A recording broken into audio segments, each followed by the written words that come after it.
we begin our journey at the surface, where the ocean meets the sky. To us, this feels like an endless blue playground, but we are about to descend into a world of crushing weight and total darkness. Take one last breath of fresh air, we're going down. Just 5 meters deep, we pass the depth of a standard backyard pool.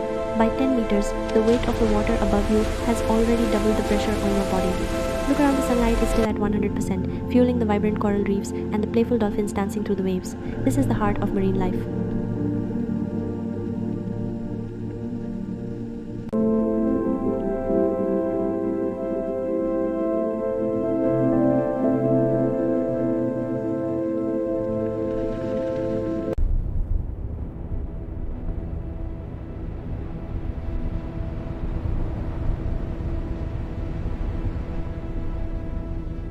Crossing 40 meters, we reach the red line for recreational scuba divers. Beyond this point, the ocean becomes a professional-only zone. The water begins to lose its warmth, turning a deeper shade of teal.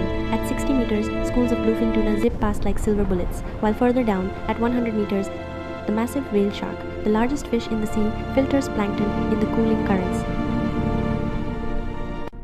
We are now entering the deep sunlight region. At 130 meters, manta rays glide through the dimming light like giant underwater birds.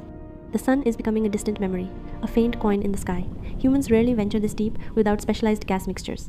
Even at 180 meters, where glowing moon jellyfish begin to appear, the pressure is now nearly 20 times what you feel on land.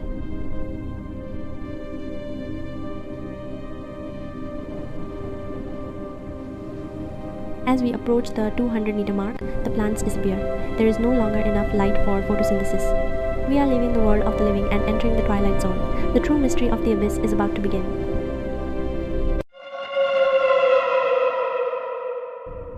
We have crossed the 200-meter threshold.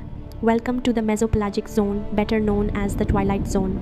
Here, the bright blue of the surface fades into a cold, haunting indigo. Only 1% of sunlight reaches this depth, making it a world of shadows. At 250 meters, we see the swordfish, a master predator that uses its massive eyes to hunt in the dim light. The water is cooling rapidly now, and the pressure is mounting. At 332 meters, we pass a ghostly milestone, the world record for the deepest scuba dive ever made by a human. To reach this point, diver Ahmed Gabar had to endure pressure 33 times greater than the surface. It took him only 12 minutes to descend this far, but because of the nitrogen in his blood, it took him 15 grueling hours to safely return to the surface. Beyond this point, no human can go without the protection of a thick, pressurized hull.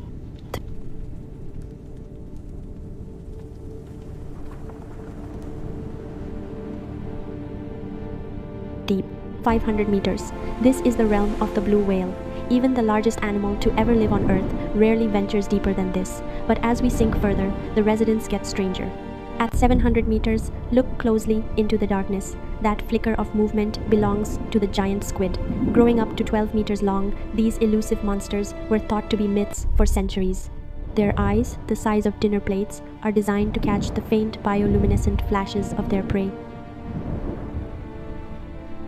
We are now 900 meters down. Here lives the barrel-eye fish, a creature with a completely transparent head. Its tubular green eyes look upward through its own skull to spot the silhouettes of fish above. We are at the very edge of the sun's reach. As we hit the 1,000-meter mark, the last glimmer of light vanishes forever. We have arrived at the midnight zone. From here on, the only light you will see is created by the creatures themselves. 1,000 meters. We have officially entered the Bathypelagic zone, or the midnight zone. The sun is gone. The temperature is hovering just above freezing. In this eternal night, the rules of biology change. Look at the anglerfish, it carries its own light, a glowing orb of bioluminescent bacteria used to lure curious prey into a mouth of needle-like teeth.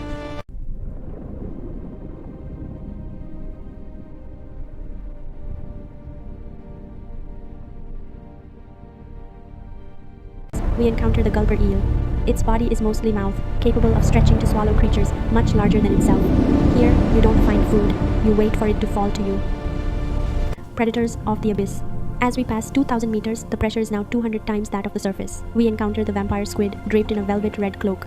It doesn't hunt, it feeds on marine snow, the falling remains of dead animals from the surface. But not everything here is a scavenger. At 3,000 meters, we find the Cuvier's beaked whale, the ultimate champion of mammals. It has held its breath for over 2 hours to reach these depths, hunting in total darkness using echolocation. It is at the absolute limit of what lungs and bone can endure.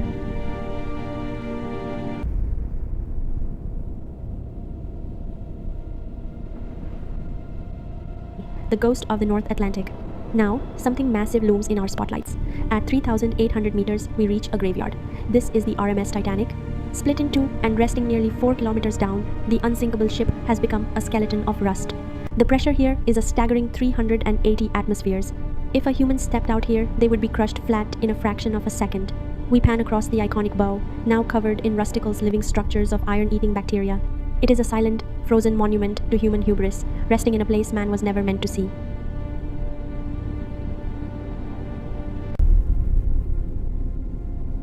We leave the ghost ship behind and continue our descent. The debris field fades into the darkness. We are moving past the wreck and into the vast open plains of the deep. The walls of the world are falling away, and we are entering the Abyssal Zone. The journey is far from over, the floor is still miles beneath us.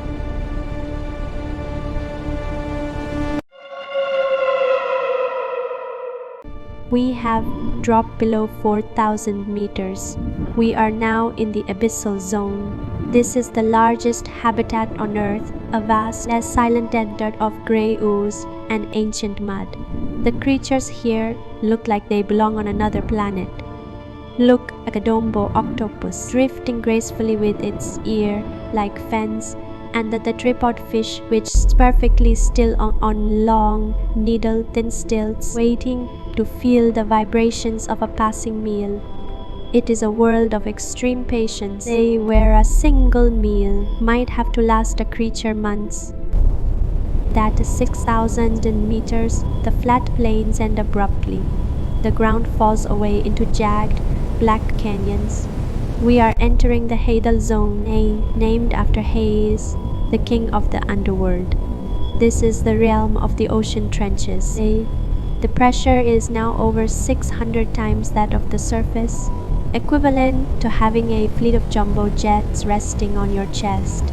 Yet the life persists. We see sea pigs scouring the floor and the ghostly, translucent snailfish at 8,000 meters, the deepest living fish ever recorded. Their bodies are held together by special proteins that prevent their cells from being crushed into liquid. As we sit on the floor of the world, we realize how little we truly know. More people have walked on the moon than have visited this spot.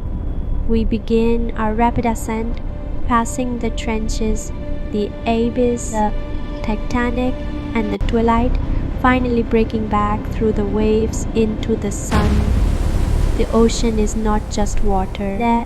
It is a vertical empire of mystery, and we have only just begun to explore it.